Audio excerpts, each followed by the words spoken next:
পদ্মা সেতু হয়ে ঢাকার সাথে সরাসরি খুলনা রেল চলাচলের উদ্বোধন হবে আজ।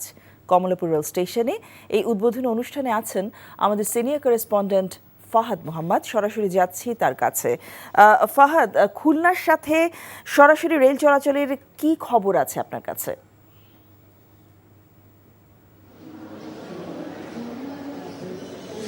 জসিন্তা, খুলনাবাসী এতদিন ঢাকা থেকে বাসে করে আসলে খুলনা যেত। এখন আজকে থেকে তারা বাসের পাশাপাশি ট্রেন যোগেও মাত্র 4.25 ঘন্টায় খুলনা যেতে পারবে। আমি আপনাকে জানাতে চাই যে ঢাকা থেকে খুলনাগামী যে ট্রেনটি আছে সেই ট্রেনটির উদ্বোধন কিছুক্ষণ পরে হবে এবং খুলনা থেকে ভোর 6টার সময় একটা ট্রেন জাহানারাবাদ এক্সপ্রেস, সেই ট্রেনটি খুলনা থেকে রওনা দিয়ে ঢাকায় পৌঁছাচ্ছে, কিছুক্ষণ মধ্যে ঢাকায় পৌঁছাবে এবং এখানে সেই ট্রেনটি উদ্বোধন করবেন রেলওয়ে উপদেষ্টা ফজল কবির খান। এবং এই পুরো ট্রেনের বিষয়ে ট্রেন লাইনের যে কাজটি করেছে China railway group limited CREC, তাদের তত্ত্বাবধানে এই ট্রেনের কাজটি হয়েছে।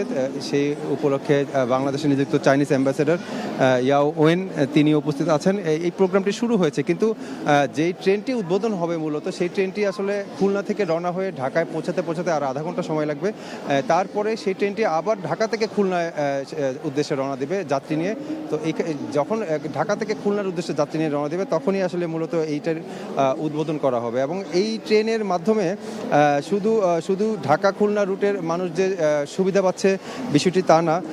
ঢাকা, নারায়ণগঞ্জ, মুন্সিগঞ্জ, শরীয়তপুর, মাদারীপুর, ফরিদপুর, গোপালগঞ্জ, নড়াইল এবং যশোর এবং এই পুরো এলাকার যে মানুষগুলো রয়েছে তারাও কিন্তু এই ট্রেনের মাধ্যমে তারা সুবিধা পাবেন। তারা তাদের এলাকায় ট্রেনের মাধ্যমে যাতায়াত করতে পারবেন এবং 172 কিলোমিটার এই রাস্তার পাড়ি দিতে মাত্র 4.25 ঘন্টা সময় লাগবে জসিন্তা। তো এখন সবাই অপেক্ষা ট্রেনের উদ্বোধনের। কমলাপুর স্টেশন থেকে জানছিলাম রেল চলাচলের খবর। চাকরি পেয়ে গেছি। চাকরি? আপনার কি কোনো কমন সেন্স নেই? আপনি একটা মানুষের বাসায় ঢুকে পড়ছেন কিভাবে? বাসায় প্রবেশের কি নিষেধ আছে নাকি? এই অসময়ে ছাদে আসার কারণ কি? নতুন করে কারো প্রেমে পড়লেন নাকি? আমি আকাশ দেখছিলাম, আকাশ দেখতে দেখতে হারিয়ে গেলাম, হঠাৎ করে আপনি আসলেন।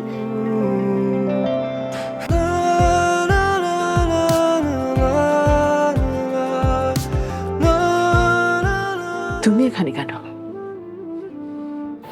আমার অনুমতি নিয়ে এখানে আসা উচিত ছিল তোমার। মা, এই ছবিটা কার? আমার ম্যাডাম এই ছবিটা দেখে প্রতিদিন কাঁদে কেন মা? এই মেয়েটা কি সব কথা বলছে? মারিয়া, তোমার কি হয়েছে? আজ এত বছর পর কি শাস্তি দিব আপনাকে বলেন তো?